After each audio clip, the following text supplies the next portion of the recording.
آپ یہ تو جانتے ہیں کہ اگر ایٹمی جنگ ہوئی تو سب کچھ ختم ہو جائے گا، لیکن آپ شاید یہ نہیں جانتے کہ روسی صدر کے پاس ایک ایسا ہوائی جہاز موجود ہے جو ایٹمی جنگ میں بھی محفوظ رہے گا۔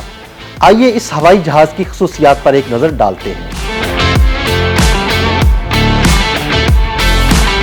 روسی صدر پیوٹن کے پاس ڈومسڈے پلین کہلانے والا ایک خصوصی جہاز ہے جسے ایٹمی جنگ جیسے بدترین حالات میں بھی استعمال کیا جا سکتا ہے۔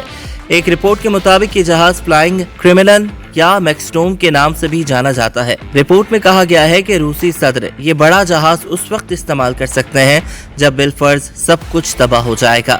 اس جہاز کا نام ایلیوشن IIAT میکسڈوم ہے اور اسے یہ نام اس لیے دیا گیا ہے کہ یہ بدترین حالات میں بھی صدر پیوٹن اور دیگر روسی حکام کو ممکنہ طور پر محفوظ رکھنے کی صلاحیت کا حامل ہے۔ یہ خصوصی طیارہ ایک ایئر بورن کمانڈ سینٹر کے طور پر کام کرے گا۔ روسی صدر کے اس پراسرار جہاز کے اندر کھڑکیاں موجود نہیں ہیں۔ اس کی وجہ یہ ہے کہ ایٹمی دھماکے کی صورت میں ان کھڑکیوں کے ٹوٹنے کا امکان تک نہ ہو۔ اس جہاز کے اوپر ایک خصوصی ڈوم بھی ہے جس کی مدد سے روسی اہلکار ہر طرح کے حالات میں اپنے مواصلاتی روابط کو بحال رکھنے کے قابل ہوں گے۔ ڈومسڈے پلین الیکٹرومیگنیٹ حملوں سے بھی محفوظ رہے گا اور یہ ان حملوں کو غیر مؤثر کرتے ہوئے صدر پیوٹن کی فلائنگ کمانڈ پوسٹ کا کام کرے گا۔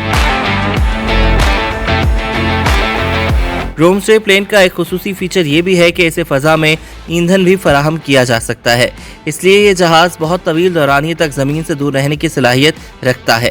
تاہم یہ بھی ایک حقیقت ہے کہ روس دنیا کا واحد ملک نہیں ہے جس کے پاس اس قسم کا جہاز ہے، بلکہ اس کے روایتی حریف امریکہ کے پاس بھی 4 ڈومسڈے جہازوں پر مشتمل بیڑا ہے۔ امریکی ڈومسڈے جہاز کبھی کبھار حکومتی عہدیداروں کو خاص ایونٹس پر لے جانے کے لیے استعمال ہوتے ہیں۔